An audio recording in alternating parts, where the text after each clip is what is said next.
ఎవరైనా కానీ సాధారణంగా కేసుల్లోని మీకు అనుభవం ఉంది, మాకు కూడా వాళ్ళు చెప్పే వర్షన్ మేము చాలా మంచి వాళ్ళము, అవతల వాళ్ళే చెడ్డవాళ్ళు అని చెప్తూ ఉంటారు.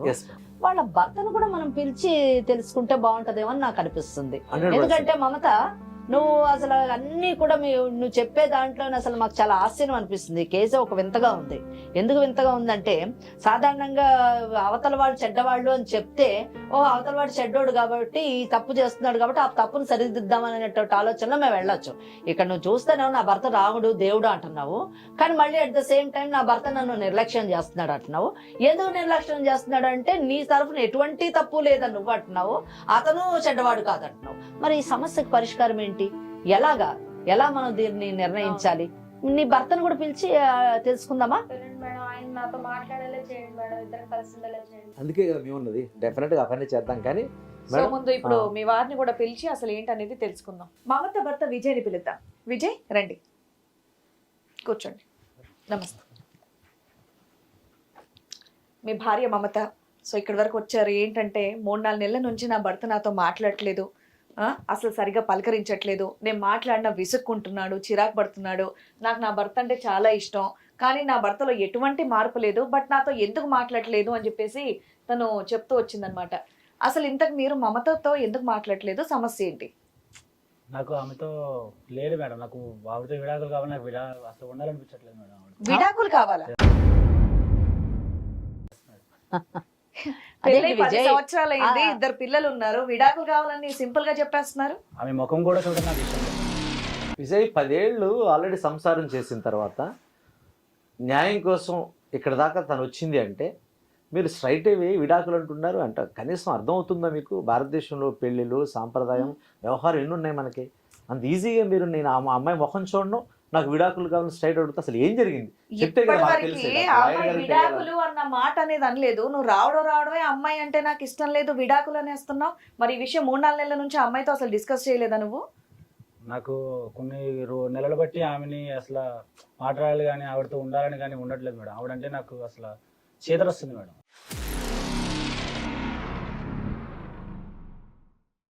ఆ విషయం చెప్పారా విడాకులు తీసుకుందామని? ఆమెతో నేను అసలు మాట్లాడలేదు మేడం, అసలు కూడా చెప్పలేదు మేడం. అంటే మాట్లాడకుండానే విడాకులు వచ్చేస్తాయి. విడాకులకి తీసుకోవడానికి మన దేశంలోని కోర్టుకు వెళ్ళిపోగానే విడాకులు కావాలండి అంటే అదేదో వస్తువులకు ఇచ్చేస్తారని అనుకుంటున్నారా? విడాకులు తీసుకోవడానికి ఒక కారణం అంటే ఉండాలి కదా.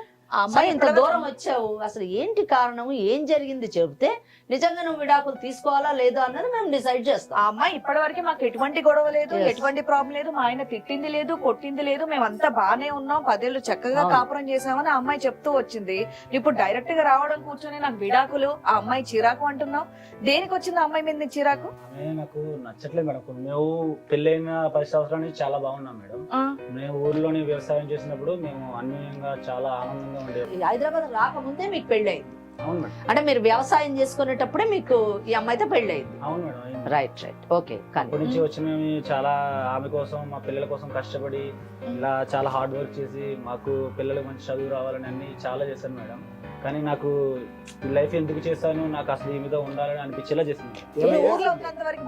సిటీకి వచ్చిన తర్వాత మీకు అమ్మాయి నచ్చట్లేదా? సిటీకి వచ్చిన కొన్ని రోజులు బాగున్నాం మేడం, తర్వాత కొన్ని పరిస్థితుల వల్ల నాకు ఇలాగా ఆమెను వదిలేసి సపరేట్ అయిపోదాం. కొత్త పరిస్థితులు ఏంటి? కొత్త పరిస్థితులు అంటే మేడం, నాకు ముందు నాకు పెళ్ళైన అప్పటి నుంచి ఉన్న అంత నాకు ఉండట్లేదు మేడం ఆమె మీద. అదే ఎందుకు అని అడుగుతున్నా. మీరు మీ ఫేస్ చూస్తే కూడా అర్థం అవుతుంది, చిరాకు, కోపము ఒకటి కాదు, అన్ని కలుగుతున్నాయి, అన్ని కనిపిస్తున్నాయి మీ ఫేస్. కాదన్న, నేను నమ్ముకొని పల్లెటూరు నుంచి ఇక్కడికి వచ్చింది. మనకు తెలుసు కదా, భర్త అంటేనే భరించేవాడి కింద లెక్క. నేను బాగా ప్రేమిస్తుంది. ఆ అమ్మాయి ఏం చెప్తుందంటే, కొన్ని నెలలుగా నా భర్త సరిగా ఉండట్లేదు, నాకు ఇదివరకులా ఉండట్లేదు, నాకు న్యాయం చేయండి, నా భర్తతో నన్ను మాట్లాడేటట్టు చేయండి అడుగుతుంది. నువ్వు వచ్చిన వెంటనే విడాకులు అన్నావు, కొన్ని పరిస్థితులు అన్నావు. పరిస్థితులు అనేవి స్పెసిఫిక్ గా చెప్పాలి ఇక్కడ, ఎందుకంటే ఇక్కడ ఆల్రెడీ అడ్వకేట్ గారు ఉన్నారు, ఇక్కడ మేము సైకాలజిస్ట్ గా మేము ఉన్నాము. మీ సమస్య ఏంటి, అసలు ఆ పరిస్థితులు ఏంటి అవి తెలియాలగా. అవి మీరు నాకు ఇష్టం లేదు మాట్లాడడం, ఇష్టం లేదంటే కుదరదు. ఏంటి నిన్ను కష్టం కలిగించింది, నిన్ను ఇబ్బంది పెట్టింది, నిన్ను బాధ పెట్టిన అంశాలు ఏంటో చెప్పావనుకో మాకు కూడా అర్థమవుతుంది కదా. నేను జీవితం అంతా హ్యాపీగా ఉందామని, చాలా ఫ్యామిలీ అంతా ఒక పొజిషన్ లో ఉందామని, పిల్లలకు మంచి చదువు చూద్దామని చెప్పి చాలా కష్టపడి హార్డ్ వర్క్ చేశాను సార్. నేను చేస్తే నా జీవితం నన్ను మోసం చేసింది.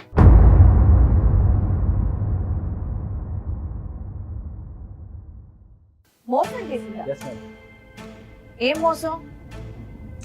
వాడు అది అన్నయ్యం తీసుకొచ్చింది. మీ ఫ్రెండ్ అన్నయ్య కదా? అన్నీ కాదు సార్ వాడు. మరి అన్నయ్య అన్నయ్య కదా? చెప్పిన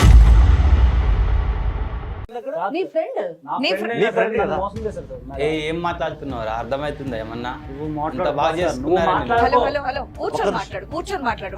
వాళ్ళు ఇప్పటి వరకు నిదానంగా మాట్లాడారు. ముందు సమస్య ఏంటనేది కూర్చొని చెప్పు. ఒక మాట చెప్పు, నీ ఆర్థిక పరిస్థితి అక్కడ బాగోక పెళ్ళైన తర్వాత నా ఫ్రెండ్ ఆర్థిక పరిస్థితి బాగోక సార్. బ్రహ్మాండంగా ఉండాలని చెప్పేసి నిన్ను తీసుకొచ్చి రిలేషన్షిప్ లో పెట్టుకొని నీకు ఒక పొజిషన్ కల్పించాడు కదా. ఇప్పుడు పైగా ఫ్రెండ్ అని చెప్తున్నావు, పైగా తన కూడా నేను చిన్ననాటి స్నేహితులు అని చెప్పారు. ఇప్పుడు ఫ్రెండ్ మీద ఏంటి మళ్ళీ ఆరోపణ? వాడు ఫ్రెండ్ ఏంటి సార్, వాడి పెద్దవ సార్ వాడు. ఇప్పుడు అతని నమ్మే కదా నువ్వు సిటీకి సార్, వచ్చావు. వాడు మా ఆవిడ మీద కొన్నేసి నన్ను రప్పించాడు మేడం. ఓ గాడ్, ఇది మేడం? నిజమే? నిజం మేడం. అది ఎలా చెప్తారు, మీరు చూసారా? నేను ప్రూఫ్ లోనే మేడం ఉన్నది. అంటే వాళ్ళిద్దరు అన్నా చెల్లెళ్ళు కాదు, వాళ్ళిద్దరి మధ్య అక్రమ సంబంధం ఉందని అక్రమ అంటున్నారు. సంబంధం ఉంది మేడం. దానిదైతే ఏం లేదు మేడం. లేనిపోని ఎవరు చెప్పి నువ్వు నేను నమ్మి ఇలా మాట్లాడు. మాట్లాడుతున్నాను. నువ్వు ఎక్స్ట్రా మాట్లాడకు. విజయ్ ఇదిగో నేను విజయ్, మా- మీరు కొంచెం మేడం, కూర్చొని ఒక్క మాట్లాడు. నిమిషం, కూర్చొని విజయ్, మాట్లాడు. చెప్పుకున్నా ఏం ప్రూఫ్ విజయ్, ఒక్క చూపించండి. నిమిషం, ఒక్క నిమిషం. ఇంత అమాయకంగా ఉంది కదా అమ్మాయి, పల్లెటూరు నుంచి వచ్చింది కదా, భార్యనంతా అట్లా అనుమానిస్తారా ఎవడైనా? భార్య అని కాదు సార్, నేను అలానే చాలా సార్లు నా భార్య, నా ప్రపంచం, నా జీవితం, తనే నాకు సర్వస్వం అని అనుకుని నేను ఎంత ఇదిగా అన్యోన్యంగా చూసుకునేవాడిని. నన్ను ఇంత మోసం చేసింది సార్. నాకు చాలా అంటే చాలా లైఫ్ మీద చిరాకు వచ్చి, నా లైఫ్ మీద నాకు చిరాకు వచ్చిందంటే ఆమె మీద చిరాకు వచ్చి అసలు నాకు ఎంత బాధ ఉందంటే లోపల.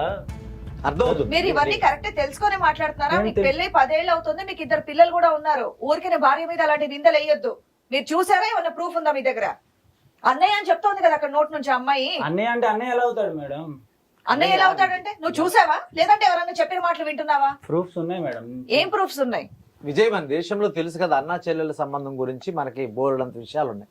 ఎవరు దనక అలాంటిది మరి వాళ్ళది సక్రమ సంబంధం కాదు అక్రమ సంబంధం అని చెప్తున్నావు అంటే నీ దగ్గర అసలు వేరే ప్రూఫ్స్ ఉన్నాయా?